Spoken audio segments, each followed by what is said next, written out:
De los diversos líquidos, es posible que la acetona también sea de su conocimiento. La acetona es un buen disolvente orgánico, es un disolvente de los esmaltes de las uñas, etc. Por ejemplo, en este frasco tenemos una cierta cantidad de acetona líquida. Una característica de la acetona líquida es ser volátil, es decir, este líquido fácilmente se transforma en vapor, ¿no? Como este frasco abierto, el vapor comienza en este caso a salir, dispersarse en el seno del aire. Luego de un cierto tiempo, ya no va a haber nada de acetona en el frasco. Esto es lo que nos va a quedar luego de un lapso de tiempo. No hay nada de acetona. Podemos decir entonces que cuando el frasco es abierto, la acetona líquida se evapora por completo, de manera total. Pero ¿qué sucederá si colocáramos acetona en un frasco cerrado? ¿Habrá evaporación? Sería la pregunta que nos haríamos. Definitivamente tiene que existir evaporación, ¿no? Y ese vapor, ¿dónde se va a almacenar? En este espacio libre. Como no tiene salida, el vapor queda atrapado en este espacio. Muy bien. Entonces, quiere decir que en este frasco tenemos en realidad una mezcla de la acetona líquida y el vapor, ¿correcto? Pero ¿cómo estará interactuando el vapor con el líquido? Eso es lo que justamente vamos a explicar a continuación. Bien, en este frasco cerrado tenemos una cierta cantidad de acetona líquida, ¿no? Muy bien, en un recipiente cerrado. Muy bien. ¿Se evapora? Por supuesto. Se evapora. Parcialmente. Muy bien. Entonces, una parte de la acetona líquida se transforma en vapor. Desde el punto de vista molecular, las moléculas de acetona que están en la superficie son las que se escapan del estado líquido. ¿Por qué razón? Porque son menos atraídas que las que están en el interior. Muy bien, ya está. Se forma el vapor. Muy bien. ¿Y qué sucede con el vapor? Parte de ella,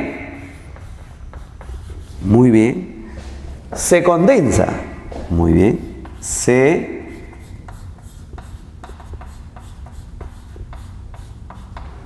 condensa. ¿Qué significa esto? Que una vez que la acetona se ha transformado en vapor, ¿correcto? Parte del vapor regresa al estado líquido. Esto se conoce como condensación. Pero también la evaporación sigue ocurriendo. No vayas a pensar que la evaporación cesa. ¿Correcto? Muy bien. La evaporación también continúa. Muy bien. Entonces, en este recipiente, como puedes notar, hay una mezcla de acetona líquida con su vapor respectivo. Muy bien, ¿ya? También podemos decir que en este frasco hay dos cambios físicos opuestos. Una es evaporación, el tránsito de líquido a vapor, y el otro es la condensación, el tránsito de vapor a líquido. Ajá. Luego de un tiempo finito, ¿qué va a suceder? Luego de un tiempo, correcto, finito.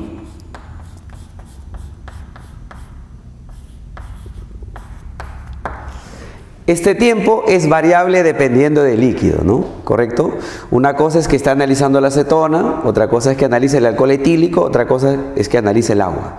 Pero al cabo de un cierto tiempo, que le llamamos tiempo finito, ¿Qué es lo que se va a establecer? Lo que se conoce como el estado de equilibrio. Se establece el equilibrio.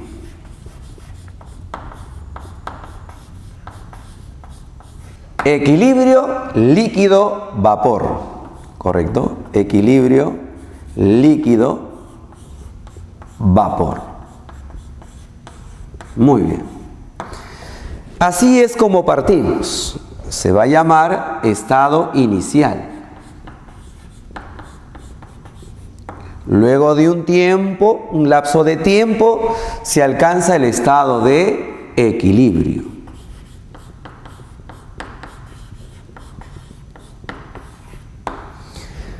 Pero en la práctica, ¿cómo saber de que se ha alcanzado el estado de equilibrio? Hay que hacer mediciones, ¿no? Hay que hacer mediciones. ¿Qué se puede medir? Sabemos que el vapor, al igual que un gas, ejerce una presión. Aquí hemos colocado un manómetro que contiene mercurio para medir la presión del vapor. Es un manómetro con un ramal cerrado. Entonces, este vapor ejerce una presión. Entonces, como tú puedes notar, en el manómetro hay un desnivel. Este desnivel se debe a la presión del vapor de acetona. Presión de vapor. Este es el símbolo. ¿Correcto? Muy bien. Se entiende que esto lo estamos desarrollando a una cierta temperatura. Muy bien.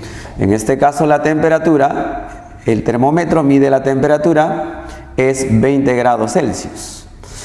A 20 grados Celsius, la presión de vapor de la acetona es 181 milímetros de mercurio. Muy bien. Como ya alcanzó el estado de equilibrio, esta presión ya no va a cambiar en el desarrollo de la transformación. Puede pasar 1 minuto, 10 minutos, 1 hora. Si no se cambia la temperatura, esta presión de vapor permanece constante. También la temperatura, si no hay factores externos que la alteren, también se va a mantener constante. Entonces quiere decir que cuando la presión de vapor, la temperatura permanecen constantes, diremos que se ha establecido el equilibrio. Muy bien. Ahora, esto se puede representar también mediante una ecuación. Miren ustedes. En el frasco cerrado, inicialmente teníamos la acetona. Esta es la fórmula química de la acetona. Acetona líquida. Muy bien. Con el transcurrir del tiempo, parte de la acetona se convierte en vapor. Entonces el cambio ocurre en esta dirección. Y se transforma en acetona. Acetona, vapor. Muy bien. Pero, ¿qué pasa con el vapor? Se convierte en líquido. Muy bien. Esto es la representación de todo cambio reversible, ¿no? Con una doble flecha indica que el cambio ocurre de izquierda a derecha y de derecha a izquierda. Muy bien. Ahora, el cambio de izquierda a derecha nosotros lo conocemos como evaporación. ¿Correcto? Evaporación.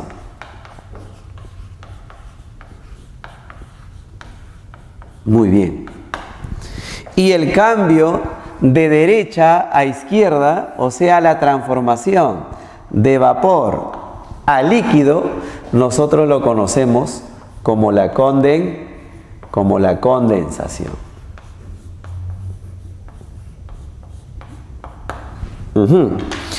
Para que la presión de vapor se mantenga constante y la temperatura se mantenga constante, ¿qué debe suceder? La velocidad con la cual el líquido se evapora y la velocidad con la cual el vapor se condensa tienen que ser iguales.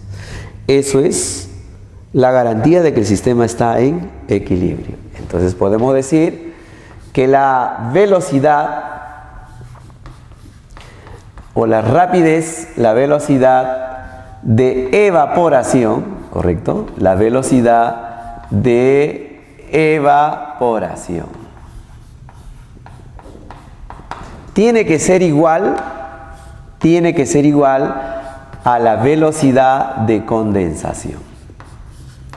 Muy bien, velocidad de condensación. Muy bien.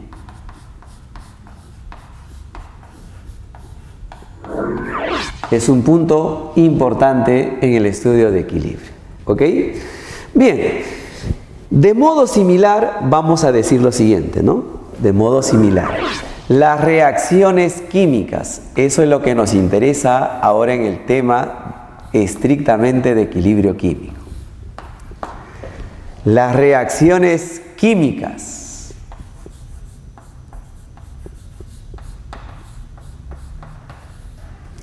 que se desarrollan en un recipiente cerrado, muy bien, en un recipiente cerrado, son reversibles.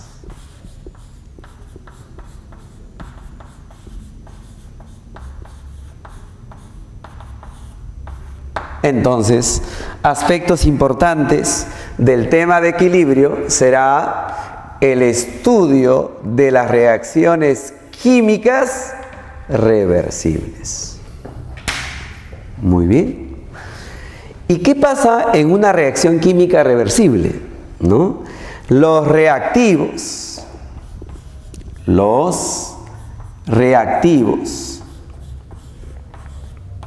y productos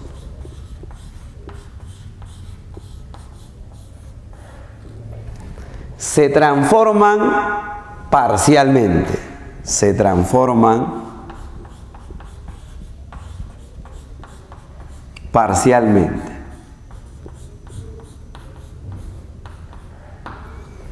muy similar a lo que hemos tratado. Si el líquido lo consideráramos como reactivo, se está evaporando parcialmente.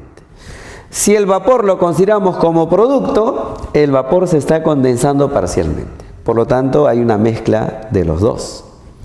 Citemos un ejemplo de una reacción química reversible, ¿no? Porque eso es lo que nos interesa en el tema de equilibrio químico. En este recipiente cerrado vamos a colocar el tetróxido de dinitrógeno. Este es un gas. Así vamos a partir. Solo tenemos esta sustancia en este frasco. Muy bien. Estado, en este caso, inicial. Muy bien. Esta sustancia empieza a transformarse químicamente. Pero ¿cómo sabemos que va a experimentar un cambio químico? Por ejemplo, una evidencia de una reacción química, recuerde usted, que es el cambio de color. Y efectivamente aquí va a haber un cambio de color. Entonces aparece un gas de color rojo. Entonces es porque se está formando una nueva sustancia. ¿Y qué gas procedente del tetróxido de dinitrógeno es de color rojo? Dirá usted. Es el dióxido de nitrógeno. Este es el gas que tiene esa coloración. Pero como la reacción química es reversible, quiere decir que una parte del tetróxido se ha convertido en producto. Citemos un caso concreto. Si tuviéramos 10 moles de esta sustancia, de este reactivo, tal vez 1 o 2, dependiendo de las condiciones de temperatura y presión, se va a convertir en producto, pero no todo, sino una parte de ella nada más. Lo cual implica que en este frasco habrá también parte del tetróxido de dinitrógeno que no reaccionó.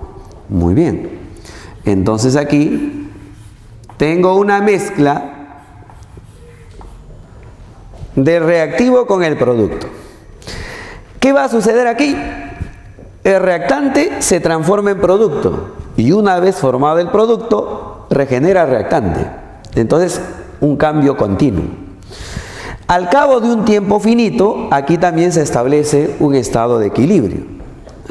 Aquí también se va a establecer un estado de equilibrio. Muy bien.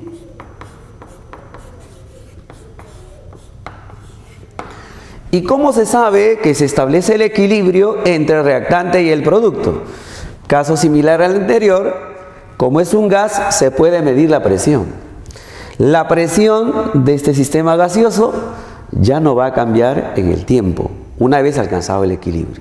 Entonces aquí tengo un medidor de presión, digamos que la presión sea P, ya no cambia. Se entiende que esta reacción ocurre a una cierta temperatura. Aquí tengo el termómetro, mide una cierta temperatura, tampoco eso ya no cambia, ¿no? Entonces, presión, temperatura constante son indicios de que el sistema ha alcanzado el estado de equilibrio. Pero ¿cómo representar esta transformación mediante una ecuación química? Veamos. Hemos partido inicialmente del tetróxido de dinitrógeno, sería nuestro reactivo. Muy bien, entonces teníamos al inicio como reactivo al tetróxido de dinitrógeno. Muy bien. Comenzó a convertirse en dióxido. Muy bien. Comenzó a convertirse en dióxido. Muy bien. Por un balance de átomos, diríamos que aquí el coeficiente es 2. Muy bien. Pero ¿qué pasó una vez que se formó el dióxido? Se transformó, se regeneró parcialmente también en el reactivo. Entonces el cambio es de esta manera. Por lo tanto, estamos viendo la representación de una reacción química reversible. ¿Por qué digo reacción química? Porque esta sustancia es totalmente distinta a esta sustancia. Comentaba que era incoloro, comentaba que esto es rojo. Entonces, esto es obviamente una reacción química. Y la doble flecha significa reacción química reversible. Siendo más específico, ocurre tanto hacia la derecha y tanto hacia la izquierda. Muy bien, por esa razón vamos a señalar de que la transformación de izquierda a derecha tiene un nombre. Le vamos a llamar reacción, ¿correcto? Reacción directa. Muy bien. ¿Y cómo se llamará la transformación que ocurre de derecha a izquierda? Puede ser indirecta, pero lo más común es hablar de reacción inversa, ¿ya? Muy bien. Los cambios químicos ocurren con una cierta velocidad. Hay reacciones químicas que ocurren rápidamente. Decimos reacción rápida, muy bien, o instantánea. Pero hay cambios o hay reacciones químicas que demoran bastante tiempo, ¿no? Diremos una reacción lenta. Entonces, aquí hay dos cambios, ¿no? La reacción de izquierda a derecha ocurre pues con una cierta velocidad llamada velocidad directa. Y el cambio de derecha a izquierda ocurre con una cierta velocidad llamado velocidad inversa. Muy bien. ¿Cuál es la condición para que esta reacción química reversible alcance el estado de equilibrio? La condición clave es que la velocidad directa, correcto, representado de esta manera, sea igual a la velocidad inversa. Velocidad inversa. Esto es la garantía de que la reacción ha alcanzado el estado de equilibrio. Diríamos, es la condición fundamental del estado de equilibrio.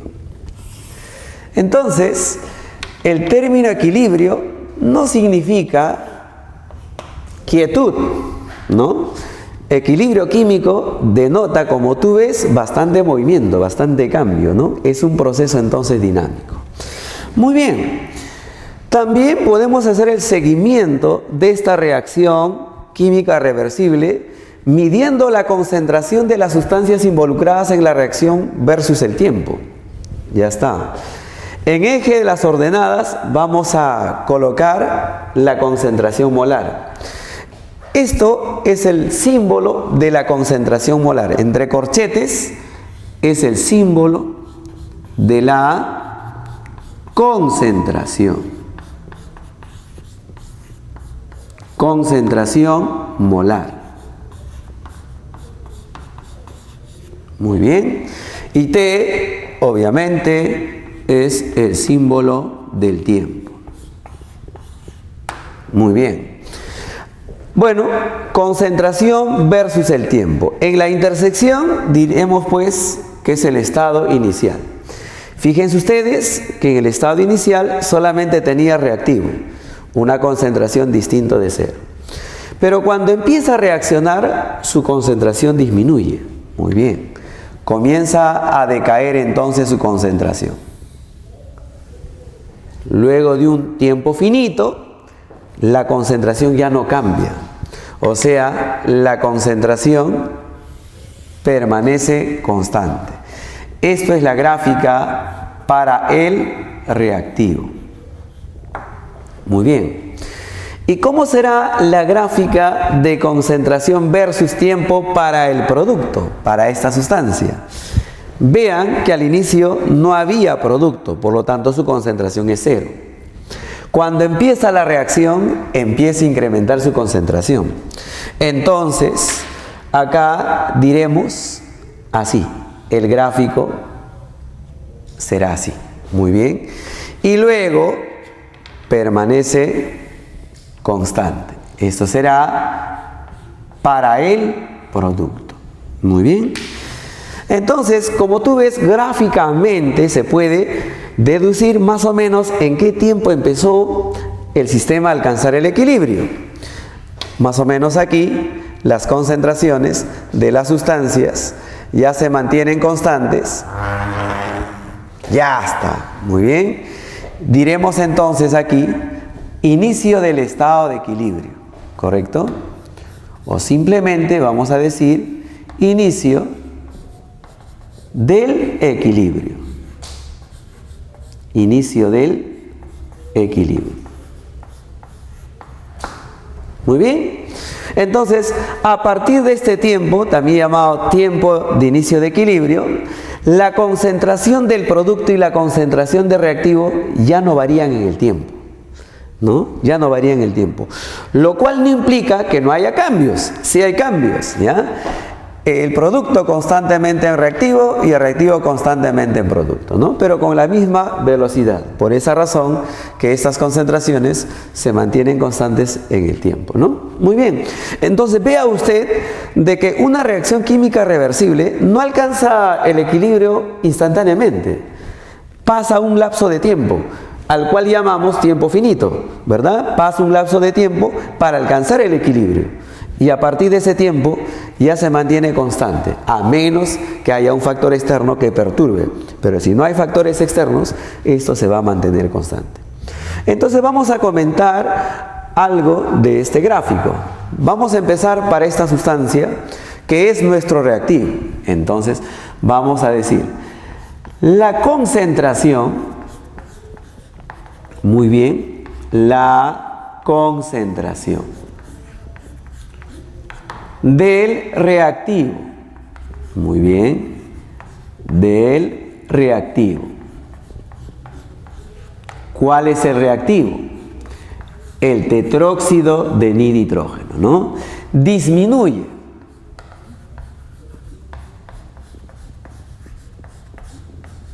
Muy bien. Pero no disminuye continuamente. A partir del inicio del equilibrio se mantiene constante. Entonces, a partir del tiempo de equilibrio, muy bien, a partir del tiempo de equilibrio, su concentración es constante.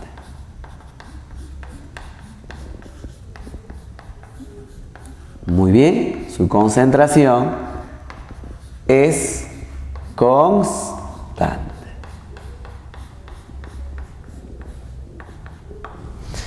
Si esto lo haríamos en el laboratorio, se va graficando concentración versus tiempo. Tú puedes hallar las concentraciones de cada sustancia en el equilibrio, ¿verdad? Claro. Se puede determinar las concentraciones en el equilibrio. Y también se puede determinar, como tú ves, el tiempo del inicio del equilibrio. Muy bien. Ahora, para el producto, ¿qué pasa con la concentración del producto? Aumenta, ¿no? Entonces vamos a señalar la concentración. La concentración. ¿De quién? Del producto, en este caso, aumenta. El producto es el dióxido de nitrógeno. Aumenta, ¿cierto? Muy bien. Aumenta. A partir del tiempo de equilibrio, muy bien, a partir del tiempo de equilibrio, permanece constante.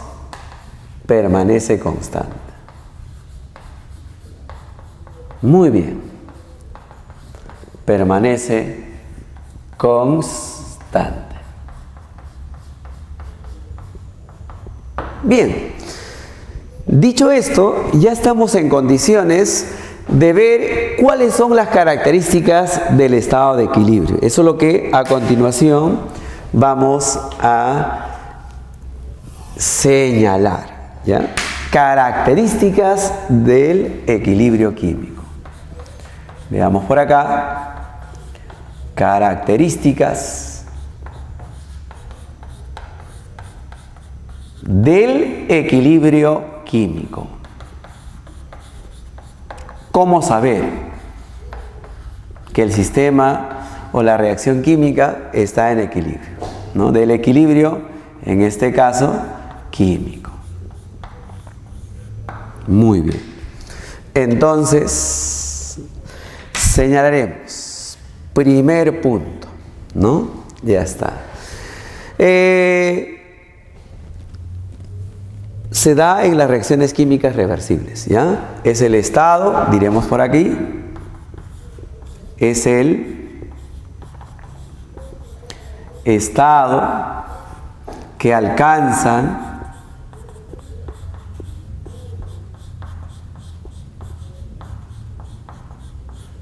correcto, las reacciones químicas reversibles. ¿Hay reacciones químicas que no sean reversibles? Por supuesto. Las llamadas reacciones químicas irreversibles, ¿correcto? ¿Por qué se dice esto? Porque en ese tipo de reacciones los reactantes se consumen completamente. En cambio acá sí hay consumo, pero de manera parcial, ¿no? Alcanzan las reacciones químicas reversibles. Reversibles. Muy bien. ¿Qué característica más tenemos, no? Reforzando esto, no olviden, la velocidad directa e inversa, la velocidad directa e inversa en el equilibrio son iguales. Son iguales. Si no son iguales, es reversible, pero no está en equilibrio. ¿Correcto? Listo. Se dice también que el equilibrio, es un proceso dinámico. ¿Ya? Es un proceso dinámico. ¿Por qué se dice dinámico? Los reactantes están que se convierten en productos y los productos en reactivos, ¿no? Es decir,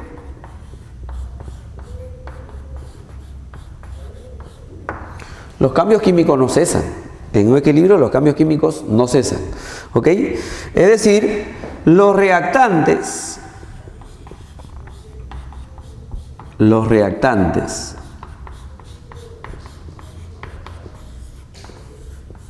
se transforman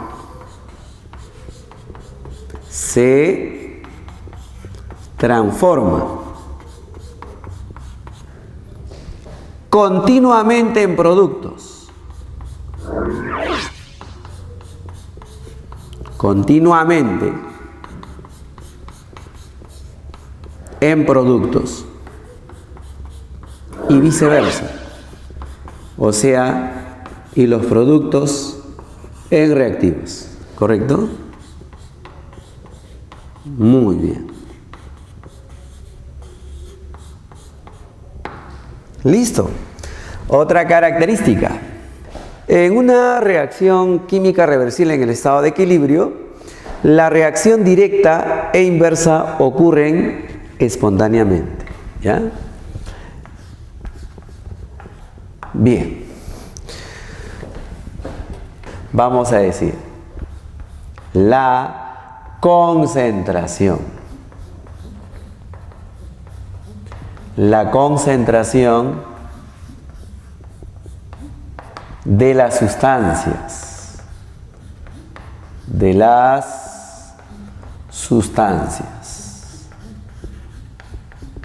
Muy bien. Si hay gas, mediremos la presión. La presión de los gases.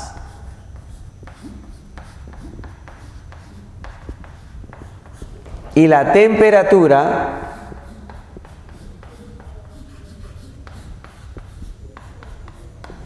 muy bien, y la temperatura permanecen constantes. Es decir, no van a cambiar su valor una vez alcanzado el equilibrio. Permanecen constantes. Muy bien.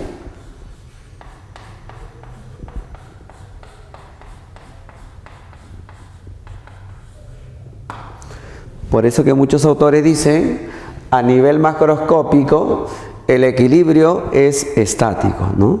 O sea, estos son mediciones que los humanos hacemos y como no cambian, da la sensación de que no hay cambio químico, pero a nivel molecular hemos dicho que es un proceso dinámico. Muy bien. Ahora, la pregunta es, ¿será posible saber las concentraciones en el equilibrio, las presiones en el equilibrio? Sí es posible hacerlo. Esto se hace a través de un valor numérico que caracteriza al estado de equilibrio y tiene por nombre constante de equilibrio. Ahora vamos a ver. Muy bien. Constante de equilibrio. ¿Qué es la constante de equilibrio? Una comparación de la cantidad de producto respecto a la cantidad de reactivo. ¿Ok? Ya está. ¿Qué más diremos? Es propio de cada reacción química reversible. Diversas reacciones, diversas constantes. ¿Ya? Ajá. Vamos a decir, es propio de una reacción química. Muy bien.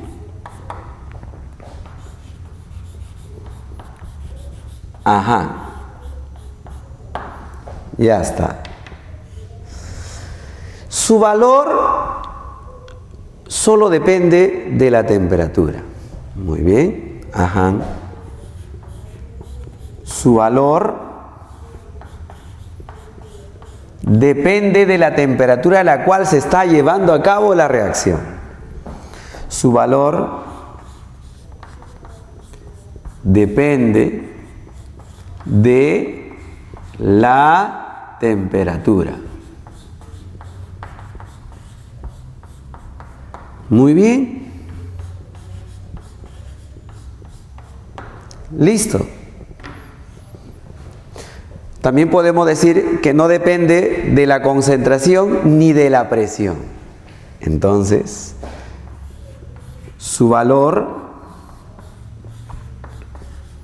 es independiente.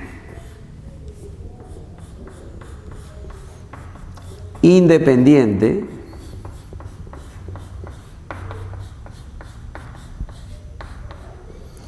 de la concentración.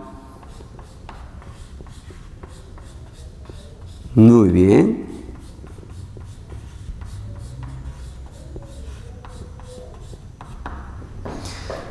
Inicial de los reactivos.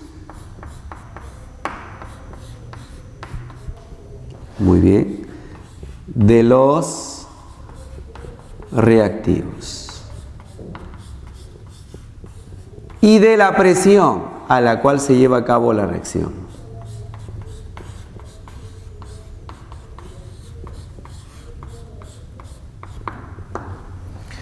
Entonces, el factor clave en la constante de equilibrio es la temperatura. A una temperatura específica hay un valor de la constante de equilibrio.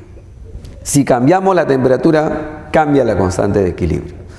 Podemos cambiar la concentración, podemos cambiar la presión, pero si no cambiamos la temperatura, el valor de la constante de equilibrio tiene el mismo valor. Eso es un aspecto fundamental en el estudio de equilibrio químico. Bien, vamos a determinar la expresión de la constante de equilibrio para esta reacción que hemos estado citando como ejemplo. Muy bien. La primera constante de equilibrio se va a denotar con K sub C. Constante de equilibrio en función a la concentración molar. Muy bien. ¿Cómo se determina la expresión de la constante de equilibrio? Como hace rato en el concepto decíamos, comparamos producto sobre reactivo. Nuestro producto es el dióxido de nitrógeno. Será entonces concentración molar del dióxido de nitrógeno en el equilibrio elevado al cuadrado sobre la concentración molar del tetróxido de dinitrógeno, evidentemente en el equilibrio elevado a su coeficiente que es la unidad. Muy bien. Pero como las sustancias que participan son gases, también hay una nueva constante de equilibrio, Kp, constante de equilibrio en función a la presión de los gases.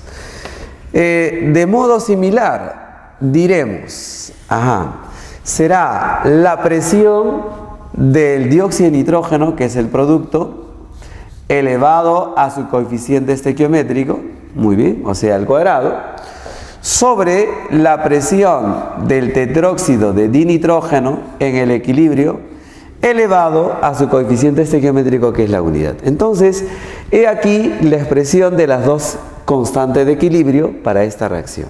¿Ok? De este ejemplo en particular podemos nosotros generalizar para cualquier reacción química reversible en el estado de equilibrio. Entonces, sea la reacción química,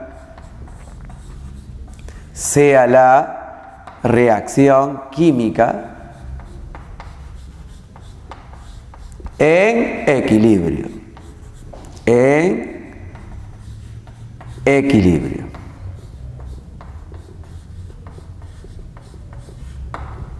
¿Cuál es esta reacción? Digamos, A reacciona con B para formar C más D.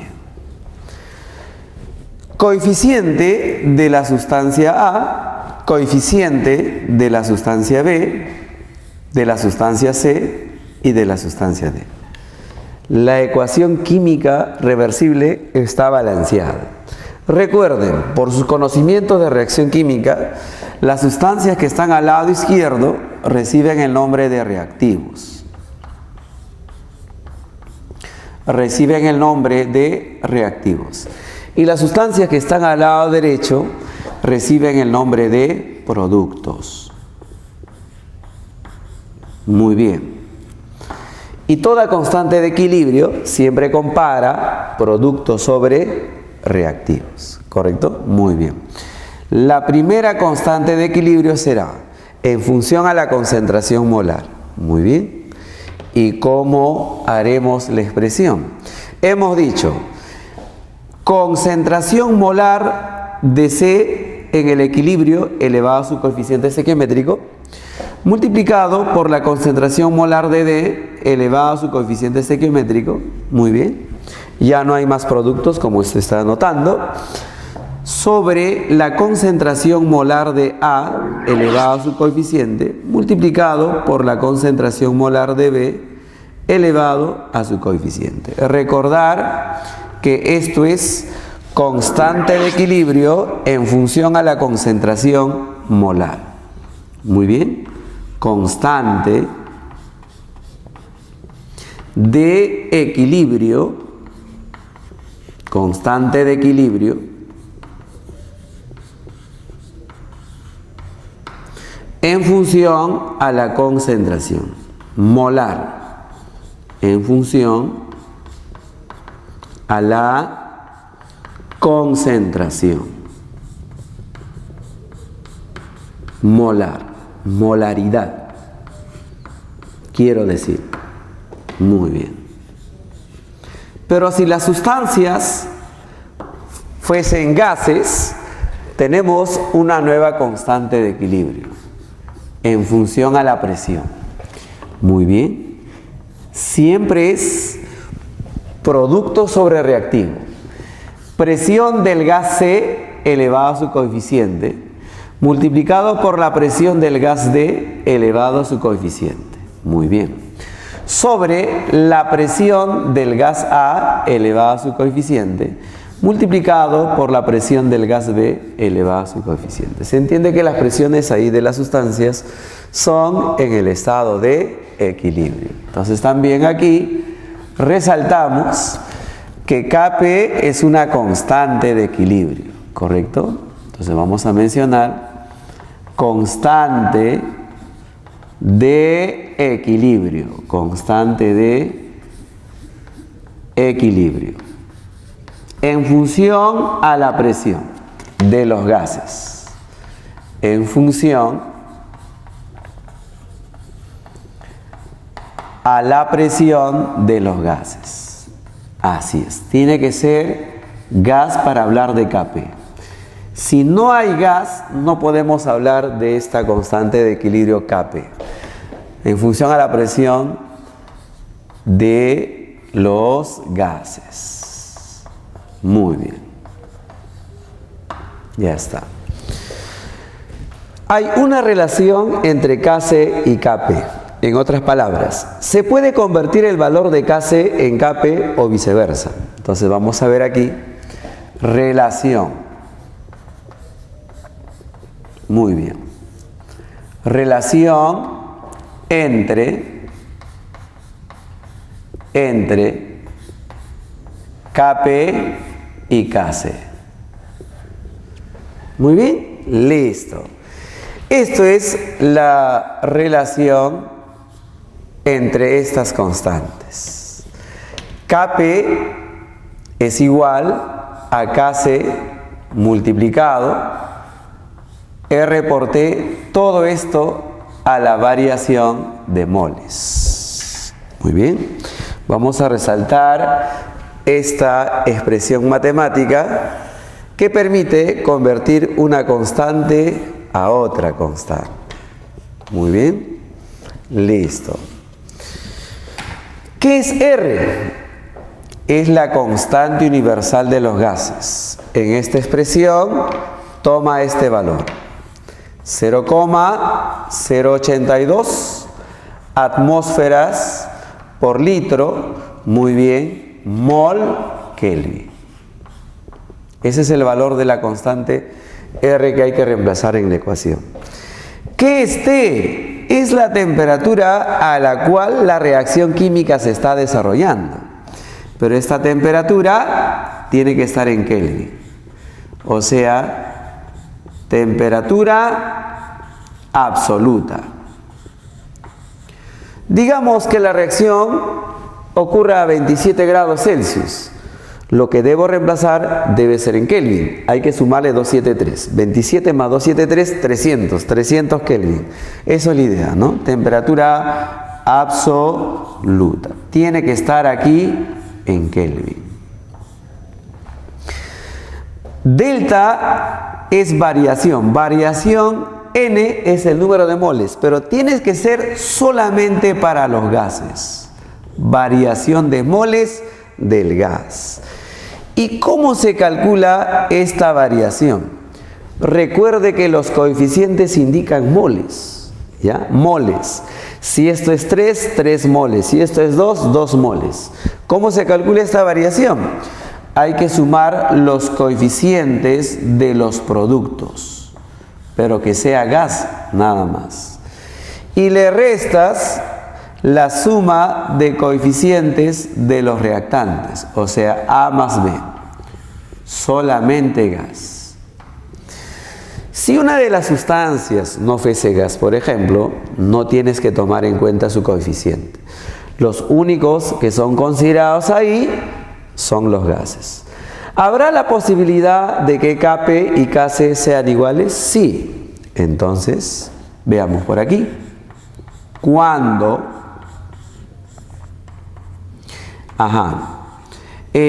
la variación de moles del gas,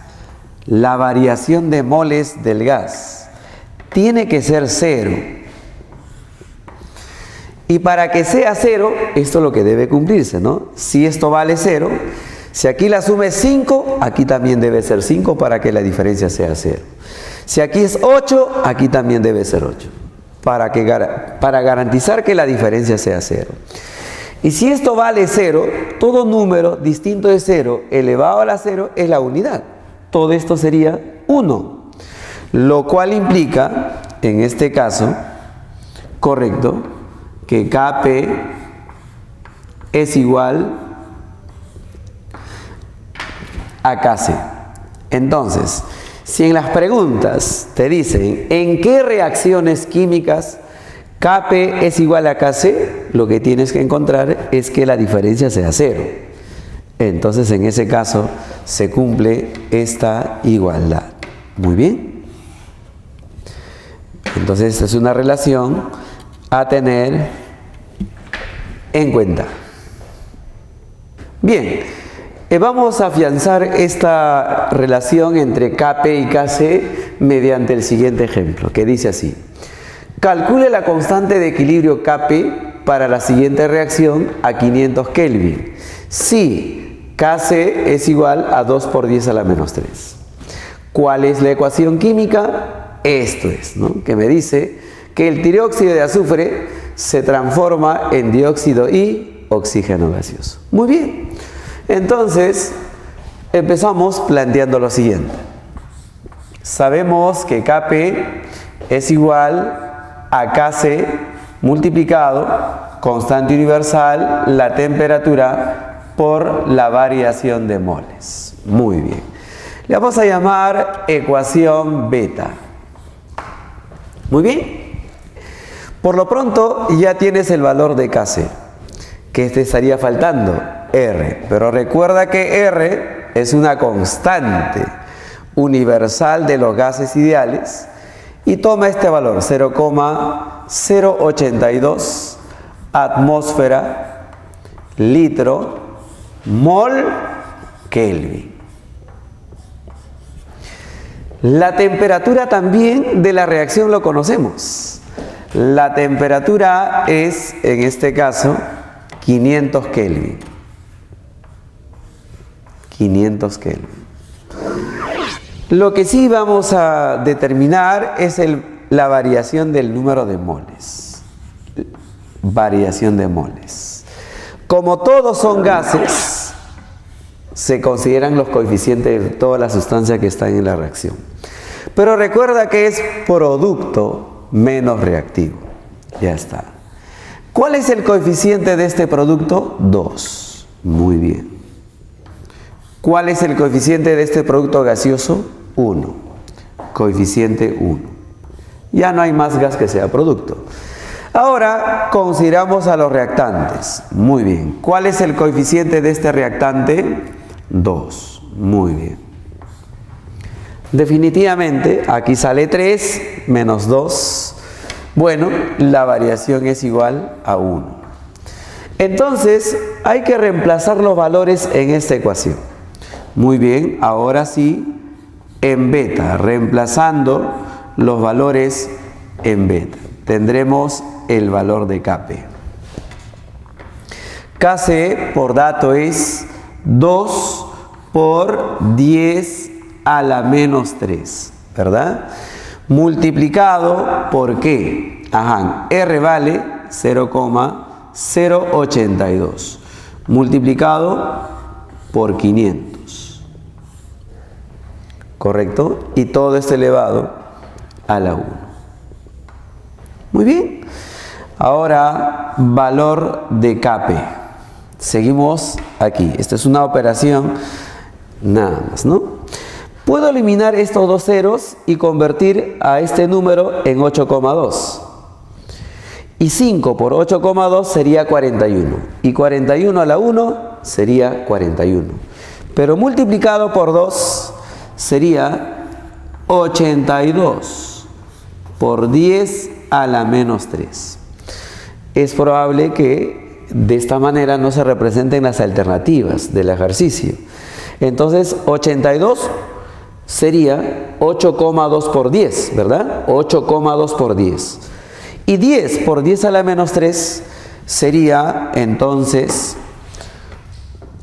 10 a la menos 2. Entonces esto queda correctamente representado en notación científica como 8,2 por 10 a la menos 2. Esto sería la respuesta al ejemplo planteado. Muy bien. Ahora, el siguiente punto es algunas operaciones matemáticas con la constante de equilibrio. Entonces aquí vamos a mencionar operaciones. Operaciones con la constante de equilibrio. Bien, vamos a partir de que esto es la reacción química, por ejemplo, que estamos analizando. Hidrógeno más el yodo en equilibrio con el yoduro de hidrógeno. Gas, por supuesto. Para balancear la ecuación, coeficiente 2. Esta reacción química a una cierta temperatura tiene una cierta constante de equilibrio. Muy bien. Por ejemplo, trabajemos con la constante de equilibrio, Kc. ¿Ya? Y supongamos de que a una cierta temperatura la constante de equilibrio es 50. 50. Muy bien. ¿Qué podemos hacer con esta reacción reversible en equilibrio y su constante, por supuesto? Vamos a invertir esta reacción. Entonces, digo aquí, la reacción inversa es. La reacción inversa es. ¿Qué significa invertir? Que el producto ahora será nuestro reactivo y nuestros reactivos ahora serán el producto. Entonces, la ecuación tiene esta forma. Yoduro hidrógeno gas, correcto. Muy bien. Jóvenes, aquí tengo yodo hidrógeno gas más el yodo gas. Ecuación balanceado. Como tú ves, acabo de invertir la reacción. La pregunta es, ¿y qué pasará con la constante? ¿Seguirá siendo 50? No, ya no es 50. Esto tiene una nueva constante. ¿Por qué tiene una nueva constante? Porque es una nueva reacción, pero que sí se relaciona con el anterior, ¿verdad? Cuando se invierte una reacción, también tienes que invertir su constante. En otras palabras, el constante de equilibrio para esta reacción será la inversa de la constante de equilibrio de la primera reacción. Entonces, este es un punto importante a considerar. Esto hay que tenerlo en cuenta. ¿Correcto? Si nosotros reemplazamos, diremos que el valor de esta constante de equilibrio será 1 sobre 50. Y 1 sobre 50 es 0,02. ¿Correcto? Es lo mismo que decir 2 por 10 a la menos 2. ¿Perfecto? Muy bien. Eso es lo que queremos indicar. Cuando invertimos la reacción, invierta también su constante de equilibrio. Veamos otra reacción. Tenemos aquí la reacción de nitrógeno más hidrógeno en la síntesis de Haber y Bosch. ¿Correcto? Nitrógeno, hidrógeno forman amoníaco. Amoníaco gas. Ok. Ecuación química balanceada. He ahí los coeficientes. Ya. Bueno, esto tendrá una cierta constante de equilibrio. Para no confundir con las anteriores, vamos a decir que esta constante es igual, en este caso, a 9 por 10 a la cuarta. Muy bien, listo. ¿Qué vamos a hacer? Vamos a alterar los coeficientes estequiométricos, ¿no? Ya. Alterando los coeficientes estequiométricos. Muy bien. Los coeficientes estequiométricos. Eso podemos hacer con las reacciones químicas reversibles. Muy bien. Pero ¿cómo vamos a alterar? Bueno, vamos a multiplicar, por ejemplo, por 2. O podemos multiplicar por 3, por 4 o por 1/2.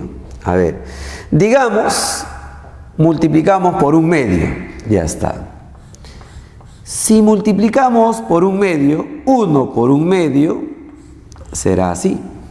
Muy bien. Acá será 3/2. Muy bien.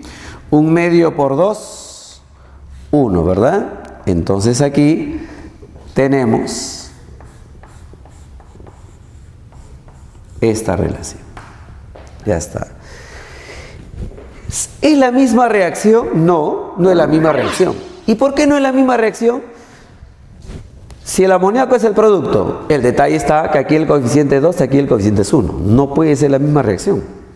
Por lo tanto, tiene que tener una nueva constante. Ya está. Esta nueva constante lo voy a denotar con C sub 4. Muy bien. ¿Pero se relaciona con el anterior? Sí. Si hubiese multiplicado por 2, esta constante hubiese sido esto elevado al cuadrado. Si multiplicaba por 3, esto elevado al cubo.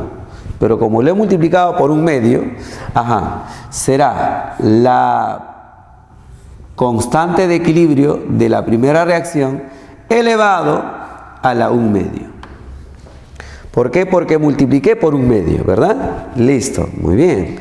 Reemplazando sería la nueva constante de equilibrio, 9 por 10 a la cuarta, todo elevado a la 1/2. Y da como resultado raíz cuadrada de 9, 3. Raíz cuadrada de 10 a la cuarta, 10 al cuadrado. Listo. Eso es lo que tenemos que hacer, ¿verdad? Muy bien.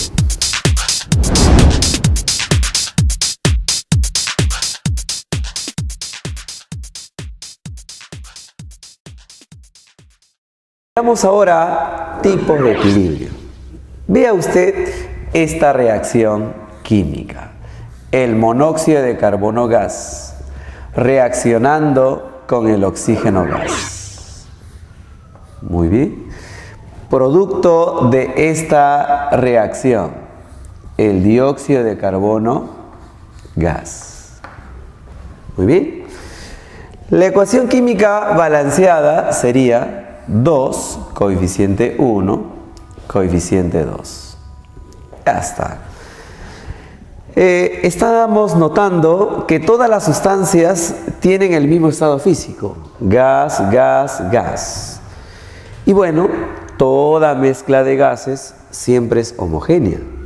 Por esa razón, aquí vamos a hablar de equilibrio homogéneo. Equilibrio homogéneo.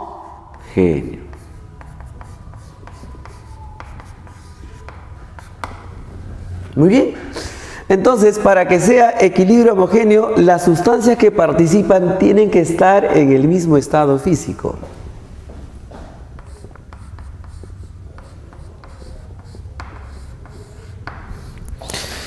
Muy bien. En este caso particular, gas, gas, gas. Y toda mezcla de gases, decía, es homogéneo, o sea, es una solución. O podemos decir, entre paréntesis, una sola fase o monofásico.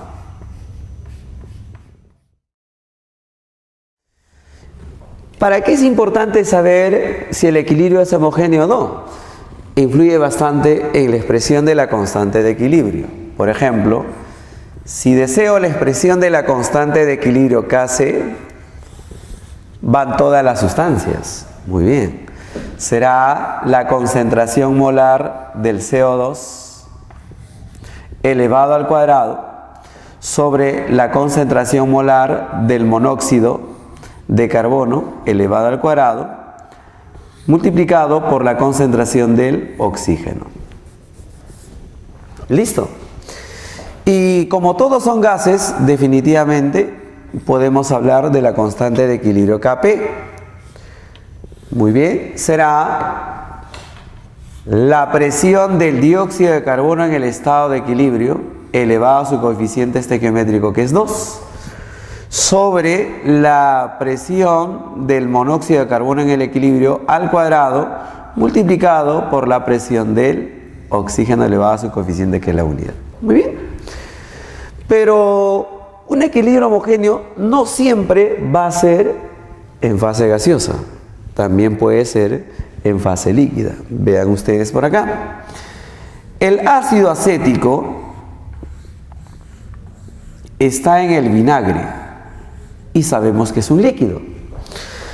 Este ácido acético puede reaccionar con un alcohol, por ejemplo el metanol.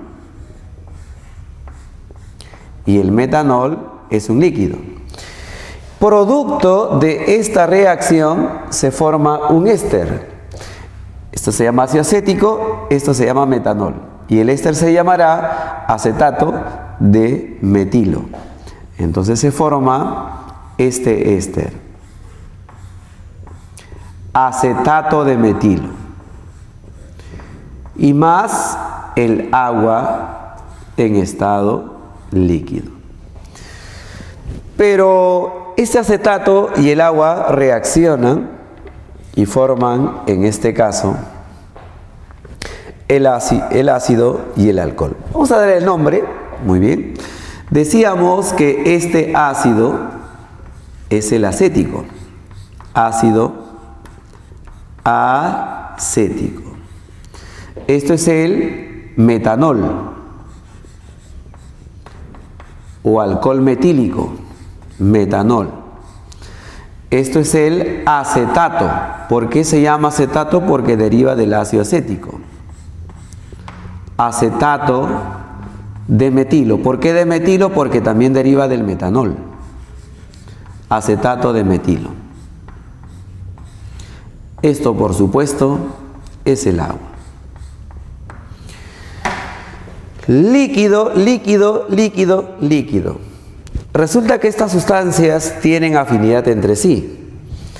Hay una mezcla, pero es una mezcla homogénea, por lo tanto una sola fase. ¿Cuál será la expresión de la constante de equilibrio? Aquí solamente es Kc, no puede haber Kp, ¿verdad? ¿Por qué no puede haber Kp? Porque para que exista Kp, al menos uno debe ser un gas. Aquí ninguno es gas, entonces no tiene Kp, solo tiene Kc. Entonces aquí, ¿cuál será la expresión? La expresión será la concentración en el equilibrio del acetato de metilo multiplicado por la concentración del agua, ya no hay más productos, sobre la concentración molar del ácido acético multiplicado por la concentración del alcohol.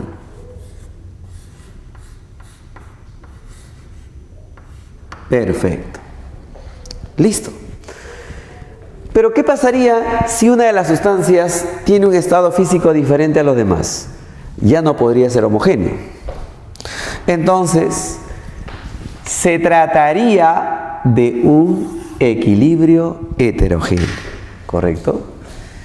Segundo caso sería equilibrio heterogéneo. Vamos a plantear un ejemplo concreto. Muy bien. Tenemos por aquí el carbonato de calcio. Es un sólido. Esto se descompone parcialmente en el óxido de calcio más el dióxido de carbono gas. Muy bien. ¿Correcto? Fíjese usted, este es un sólido, este es un sólido y este es un gas. ¿Cuántas fases hay? ¿Cuántos estados físicos hay? 2, sólido con gas. Definitivamente esta es una mezcla heterogénea. Entonces diremos, las sustancias que participan, las sustancias que participan.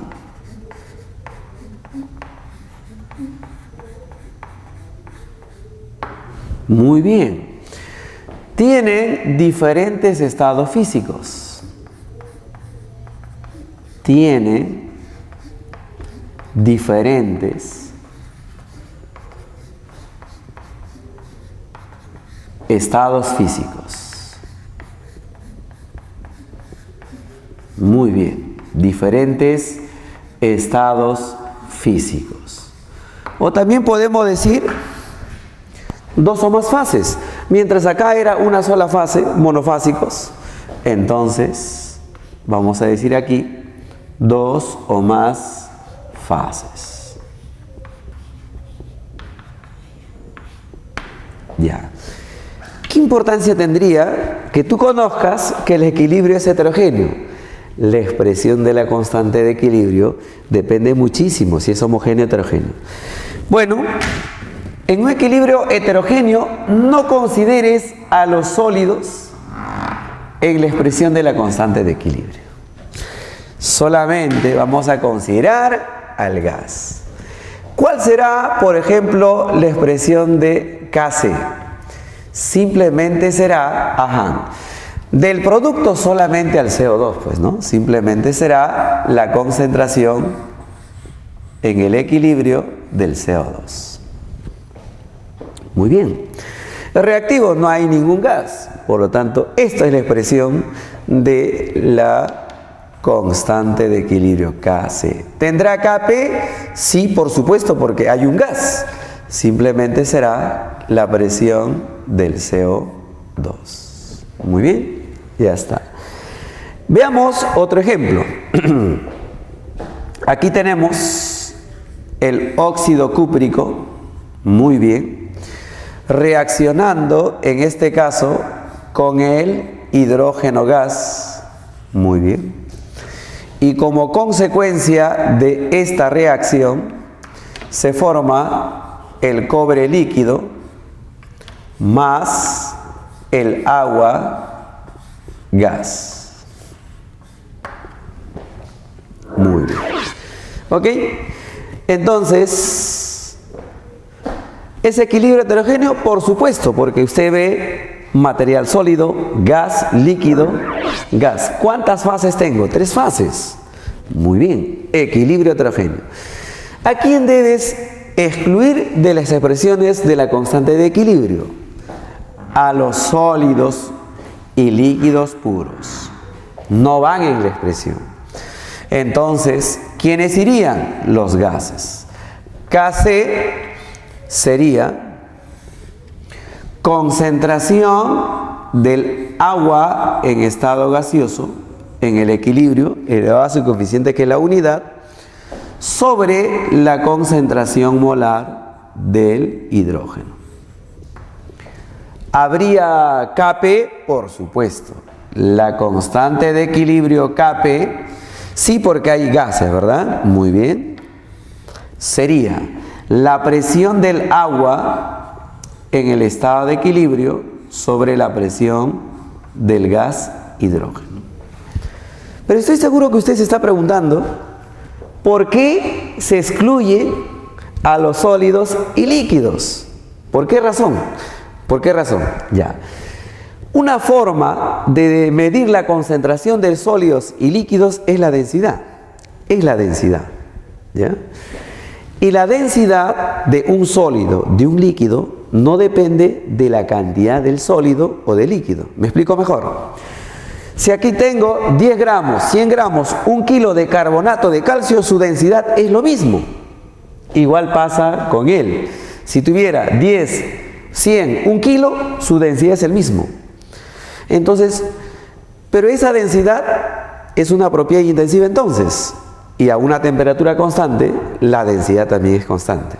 Entonces, para resumir, los sólidos y líquidos puros no van en la expresión porque su densidad, que es una forma de medir la concentración, permanece constante en todo momento.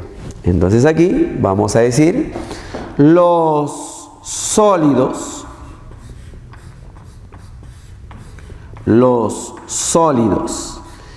y líquidos puros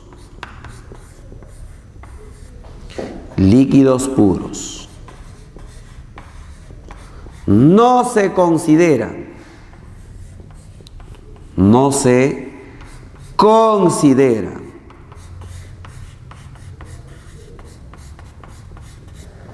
en la expresión de la constante de equilibrio. En la expresión de la constante de equilibrio.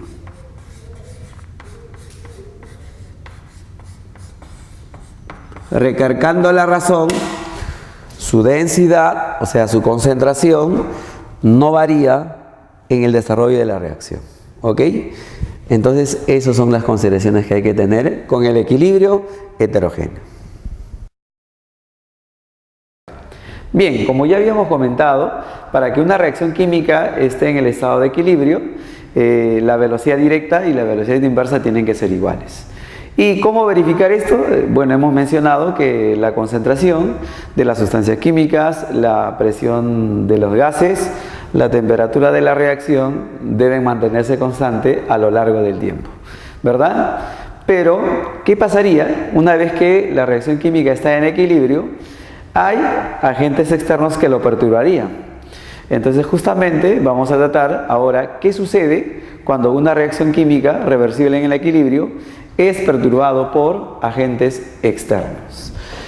Este estudio lo realizó el ingeniero francés Henri Le Chatelier, ¿no? Trabajó en varias industrias y pudo sintetizar la experiencia en una regla muy práctica que nos permite saber cómo una reacción reversible va, en este caso, reaccionar frente a una perturbación externa. Muy bien. El principio de Le Chatelier dice cuando un sistema en equilibrio es perturbado por una acción externa. Aquí hay que tener claro lo que nos dice este principio. Tiene que ser perturbación, ¿correcto? Externa. Ok, ya. Muy bien. ¿Cuáles pueden ser estas perturbaciones? Podemos cambiar la concentración de las sustancias, podemos modificar la presión de los gases, podemos modificar la temperatura de la reacción. A eso se van a llamar, digamos, acción externa. Muy bien. Según Lechatelier, la reacción se desplaza. La reacción se desplaza. Muy bien. En la dirección de contrarrestar. Contrarrestar. Parcialmente, muy bien, parcialmente, dicha perturbación. Muy bien. Y así va a alcanzar una nueva condición de equilibrio. Veamos el primer factor para modificar el estado de equilibrio de una reacción. Vamos a ver por aquí el efecto de modificar la concentración de una sustancia química. Efecto, en este caso, de la concentración. Efecto de la concentración. Bien. Vamos a explicar con un ejemplo concreto. Tenemos esta reacción química entre el hidrógeno y el yodo, muy bien, formando yoduro hidrógeno. Obviamente, luego de un tiempo finito, se establece un equilibrio entre las tres sustancias químicas. Un punto clave es siempre recordar que las sustancias que están al lado izquierdo se llaman reactivos. Se llaman reactivos. Y la sustancia química que está al lado derecho recibe el nombre de producto. Recordar este aspecto. Ahora dice, ¿qué sucede al incrementar la concentración del yodo, por ejemplo? ¿Ya está? Muy bien. Este sistema que está en equilibrio va a ser perturbado incrementando la concentración del yodo. Muy bien. ¿Qué dice Henri Lechatelier? Que esta reacción se tiene que desplazar en la dirección de contrarrestar dicha perturbación. Repasamos. La perturbación fue incrementar la concentración, incrementar o aumentar la concentración del yodo. Entonces, según el principio de Lechatelier, la reacción se tiene que desplazar en el sentido de consumir parte del yodo que hemos agregado. Muy bien. Entonces, ¿y cómo haría esta reacción para disminuir la concentración del yodo? Si agregamos yodo, la única manera de que la concentración que he adicionado disminuya es que el yodo deba consumirse, ¿no? Entonces, y para que se consuma, ¿hacia dónde tiene que desplazarse? Necesariamente tiene que desplazarse hacia la derecha. Entonces, dimos por acá, la reacción se desplaza, muy bien, hacia la derecha, aplicando el principio de Lechatelier. Es decir, esta es la dirección de desplazamiento de la reacción. ¿Y para qué se desplaza? Porque cuando se va hacia la derecha, parte del yodo que hemos agregado se va a consumir. Para consumir parte del yodo adicionado. Muy bien. Parte del yodo adicionado. Muy bien. Listo. Muy bien, pero ¿cuál es la consecuencia ya una vez que la reacción se desplace hacia la derecha? Tiene que haber consecuencias, ¿no? Si se va hacia la derecha, quiere decir que el hidrógeno se va a consumir. Correcto. Muy bien. Entonces vamos a decir la concentración, esto es símbolo de concentración. La concentración del hidrógeno disminuye.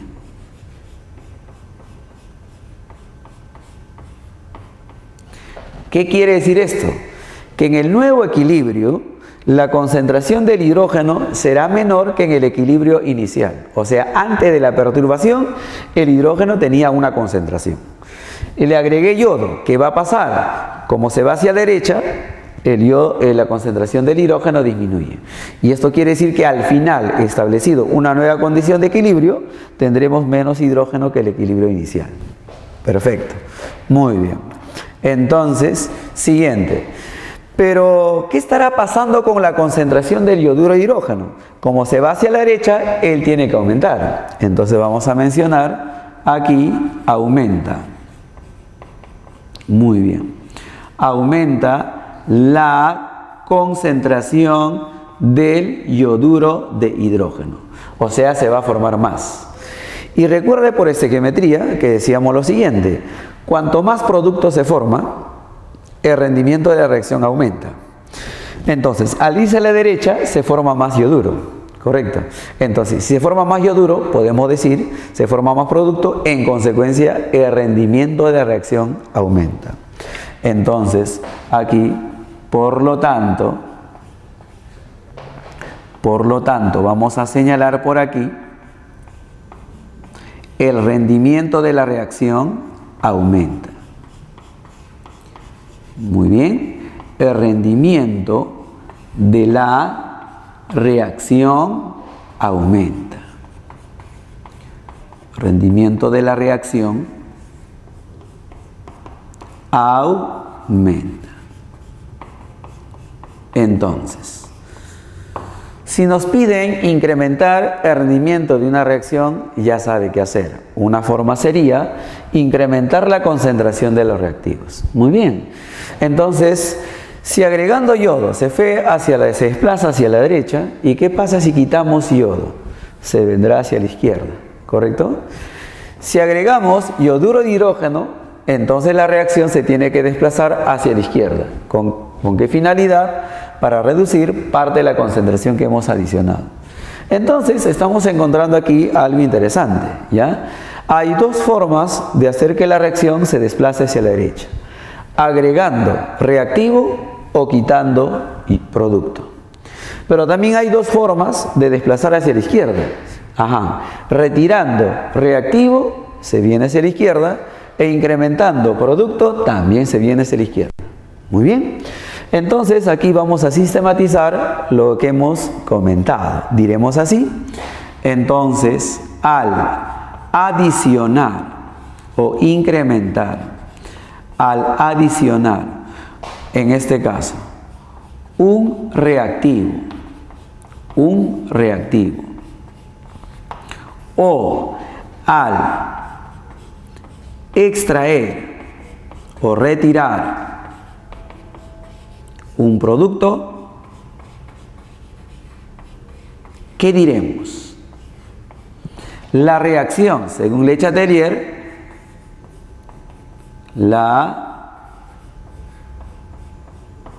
reacción se desplaza, ¿correcto? Se desplaza hacia la derecha. Hacia la derecha. Correcto. Muy bien. Esta es la dirección de desplazamiento. ¿Y qué pasaría si hacemos lo contrario? Bueno, acá diremos, caso contrario, porque también hay esta posibilidad, caso contrario, la reacción se desplaza hacia la izquierda.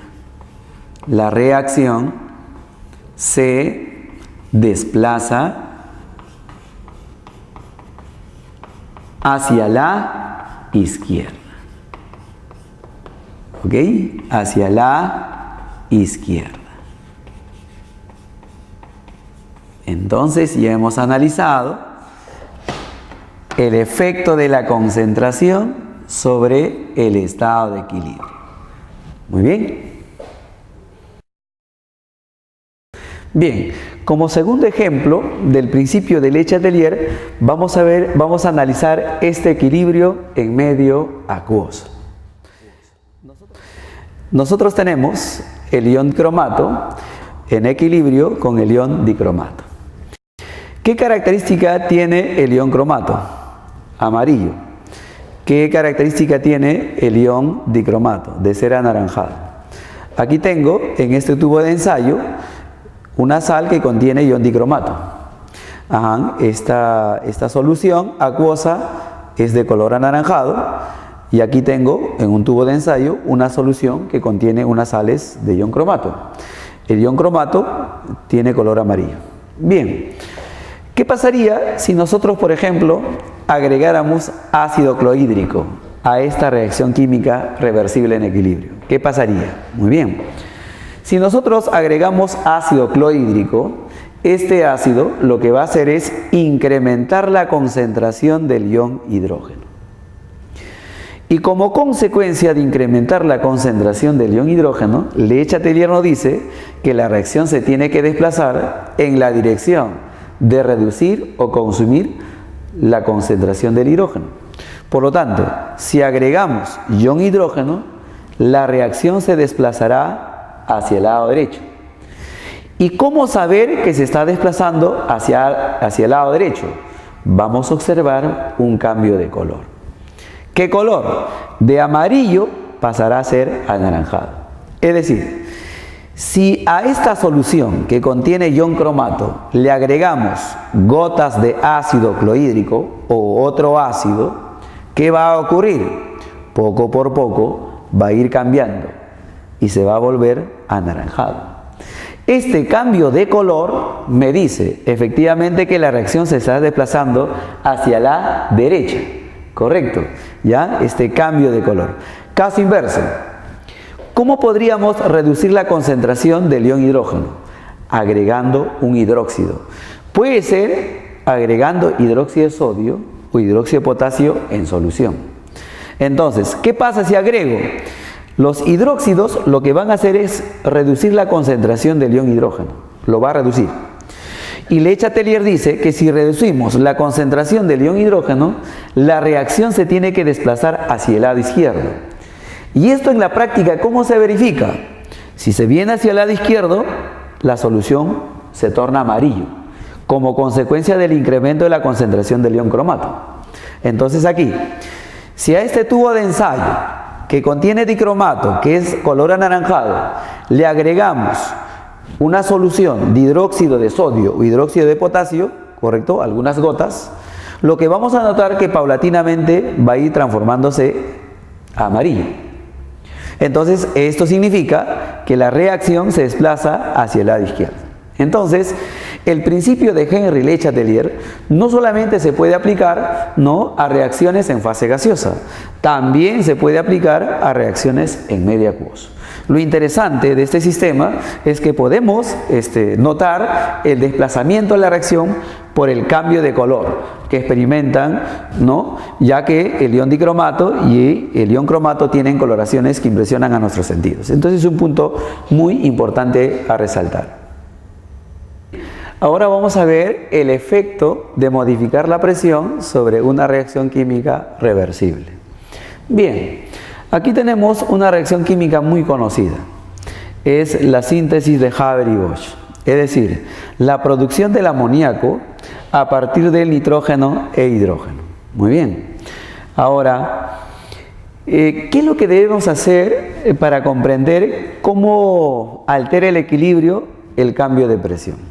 Bueno, lo que debemos determinar es el número de moles de los reactivos gaseosos y de los productos gaseosos. Eso es lo que primero que tenemos que hacer. Entonces, estamos notando aquí que el nitrógeno e hidrógeno son los reactivos. Entonces, el número de moles, puedo señalar aquí, de los reactivos gaseosos, por supuesto, es 1 mol más 3 moles, 4 moles. 4 moles.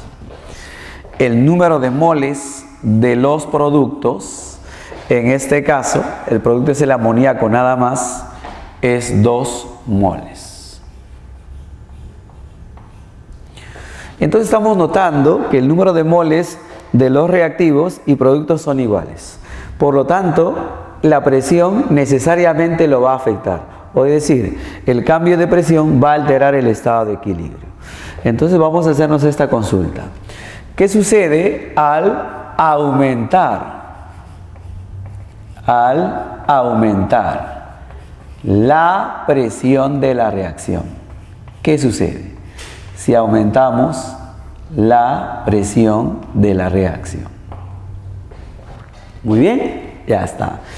Según el principio de Le Chatelier, si incrementamos la presión de esta reacción, el sistema lo que va a hacer es contrarrestar dicha perturbación.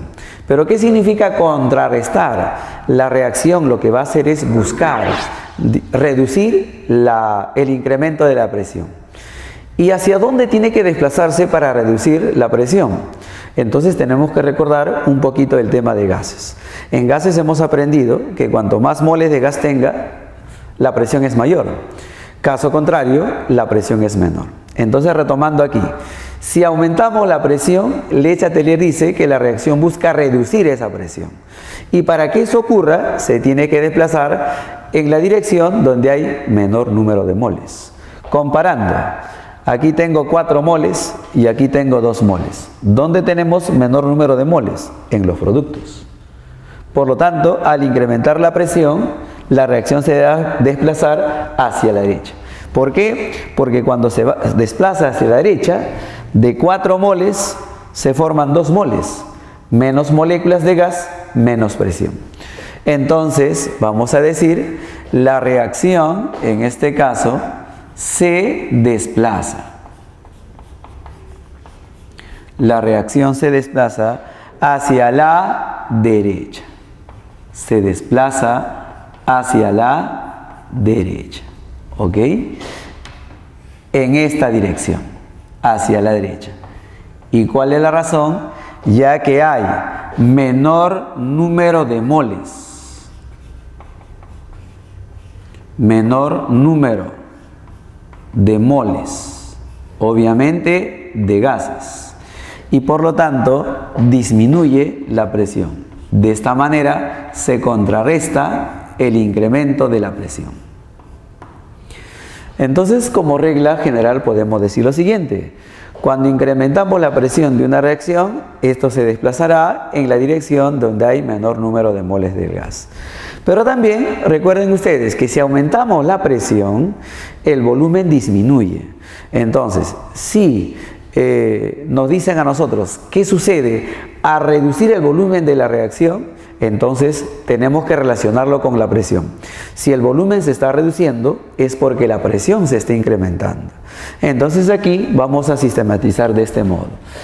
Al incrementar o aumentar la presión, muy bien, al incrementar la presión, correcto, la presión, o reducir el volumen, su sinónimo, o reducir el volumen.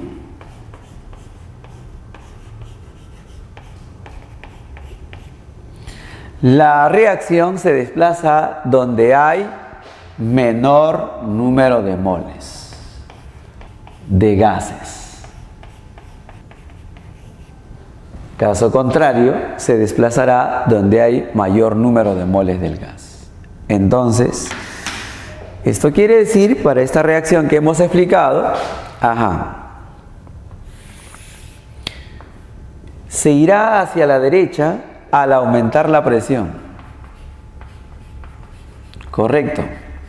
Se desplazará hacia la derecha al aumentar la presión.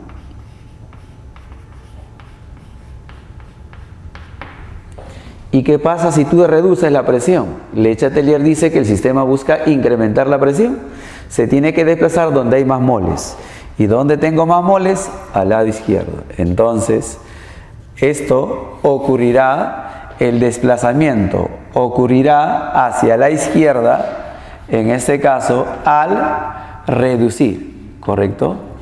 Al reducir la presión de la reacción. Muy bien. Vamos a señalar las consecuencias, ¿no? Para nuestro ejemplo. Para nuestro ejemplo ya sabemos que nuestra reacción se desplaza hacia la derecha. ¿Qué consecuencias trae? Disminuye la cantidad de nitrógeno e hidrógeno. Entonces aquí vamos a decir un primer punto. Disminuye la concentración.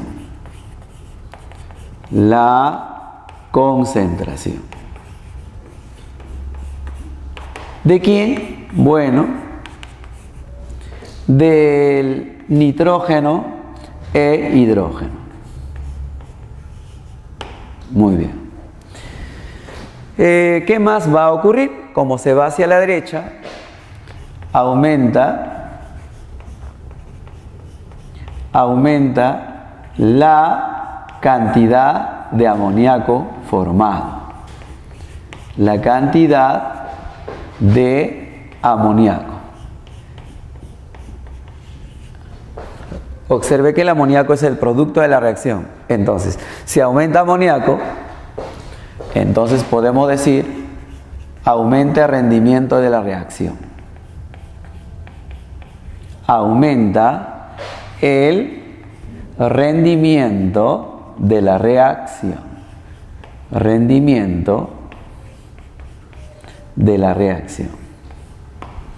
¿Conviene que aumente el rendimiento? Claro, porque el amoníaco es un producto muy útil. Sirve para hacer fertilizantes, para hacer explosivos. Entonces, este es un producto químico muy importante. Conviene entonces incrementar el rendimiento. Entonces, como esto aún todavía es vigente en nuestros tiempos, la producción del amoníaco, en la práctica, imaginen ustedes a qué presión se llevará a cabo. Alguien podría decir, 1 atmósfera, 5 atmósferas, 10, ¿a cuánto es? En realidad, para incrementar el rendimiento de producción del amoníaco, esta reacción en la práctica se lleva a cabo por encima de 100 atmósferas. Por encima de 100 atmósferas. ¿Por qué tan elevada presión? Porque cuanto más elevamos la presión, la reacción se va hacia la derecha, favorece la producción de más amoníaco. Por esa razón, la presión de esta reacción en realidad es muy alta, ¿no? Entonces, lo que hemos explicado tiene una aplicación en la industria, ¿no? O sea que el Le Chatelier es vigente aún todavía para predecir el sentido de desplazamiento de las reacciones químicas importantes. Bien, por último, vamos a ver el efecto de modificar la temperatura en el estado de equilibrio. Muy bien. Para este factor es imprescindible que puedan recordar qué es una reacción exotérmica, qué es una reacción endotérmica. Ese es un punto clave para saber hacia dónde se va a desplazar cuando modificamos la temperatura. Recordando, una reacción química es exotérmica cuando desprende calor. Por ejemplo, si quemas madera, si quemas carbón, si quemas gas doméstico, desprende calor. Correcto. Diríamos que son reacciones exotérmicas. Muy bien. Y en la ecuación química, ¿dónde se coloca el calor desprendido? Se coloca acompañando al producto.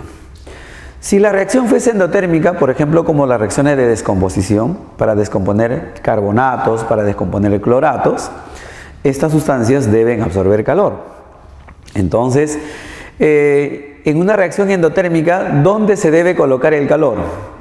Acompañando a los reactivos. ¿Por qué? Porque tienen que absorber para convertirse en productos. Muy bien. Entonces, hecho este recordatorio, vamos a analizar esta reacción química. Fíjese usted que el dióxido de azufre, cuando reacciona con el oxígeno, forma trióxido de azufre. Más calor. Lo que significa que cuando estas dos sustancias se convierten en trióxido, desprenden calor. Por lo tanto, vamos a decir en general que esta reacción química es exotérmica. Ahora, hacemos esta consulta. ¿Qué sucede al aumentar la temperatura de la reacción? ¿Qué pasa si aumentamos la temperatura de la reacción? Seguimos aplicando el principio de Henry Le Chatelier. Para incrementar la temperatura hay que transferir, hay que adicionar calor a la reacción. Correcto. Si nosotros queremos elevar la temperatura del agua, tenemos que transferirle energía. Correcto. Y si yo quiero elevar la temperatura de esta reacción, tenemos que adicionarle calor. Y según Henri Lechatelier, ¿cómo responde la reacción? Consumiendo parte del calor adicionado. Muy bien. Entonces, aquí hay un método muy simple para pronosticar hacia dónde se desplaza cuando adicionamos calor. Considere que el calor es como una sustancia química más, ¿no? Apliquen esta regla práctica. El calor lo vamos a considerar como una sustancia química más.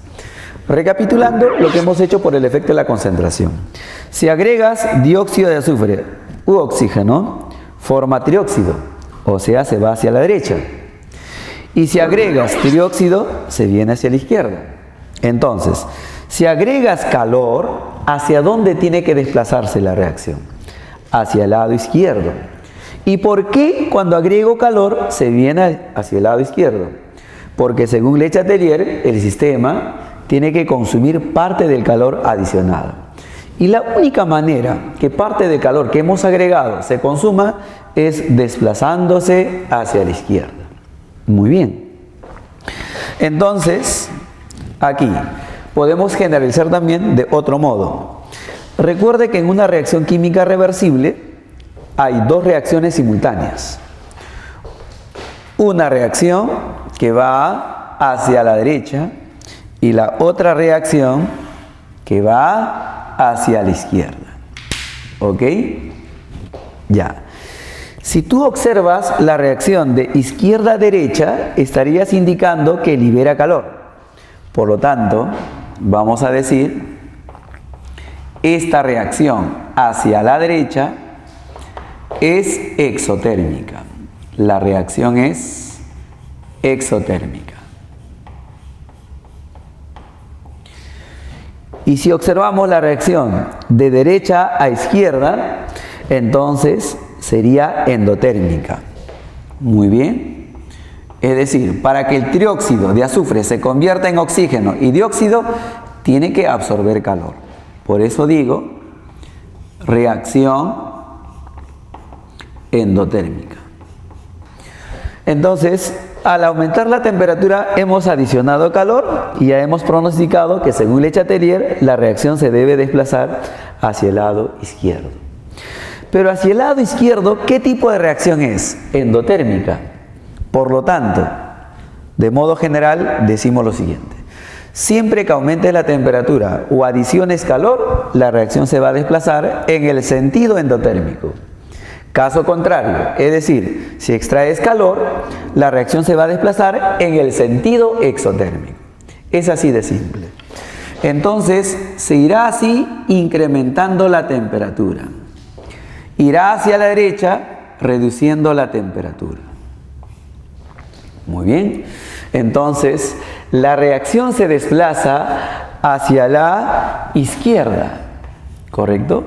Si incrementamos la temperatura, la reacción se desplaza hacia la izquierda.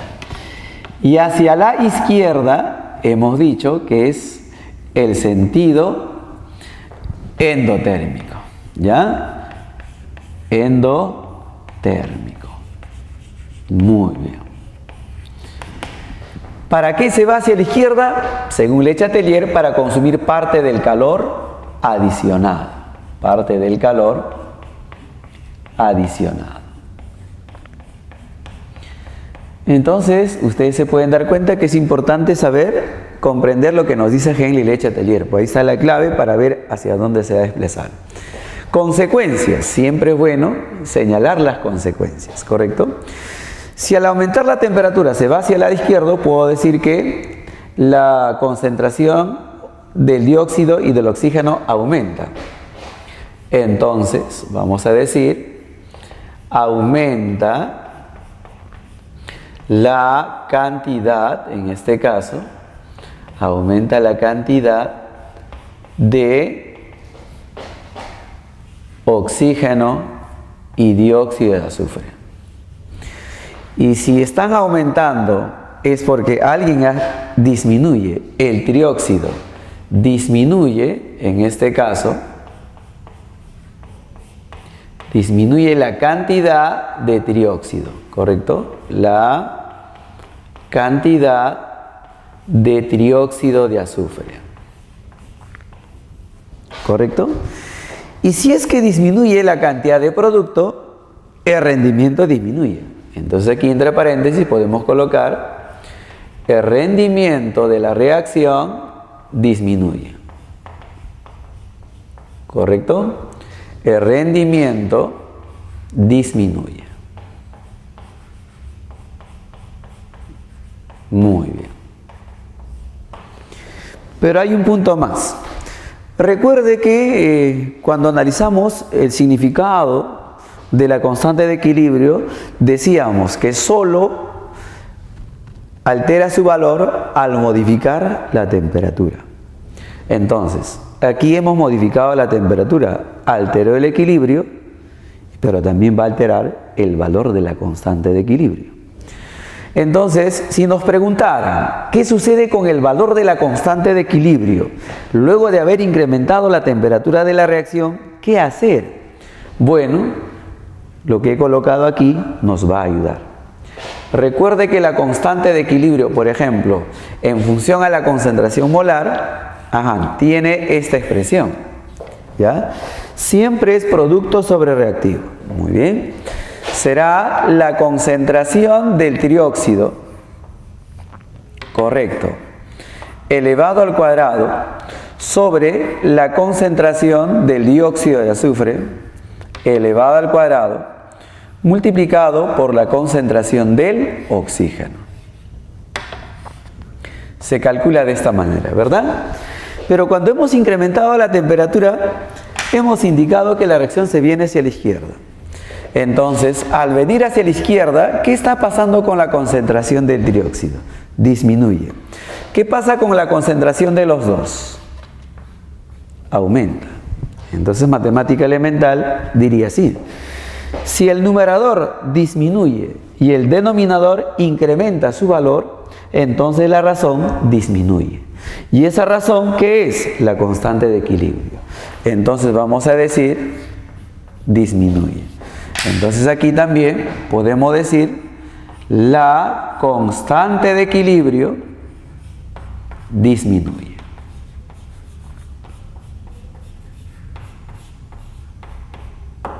¿Ok?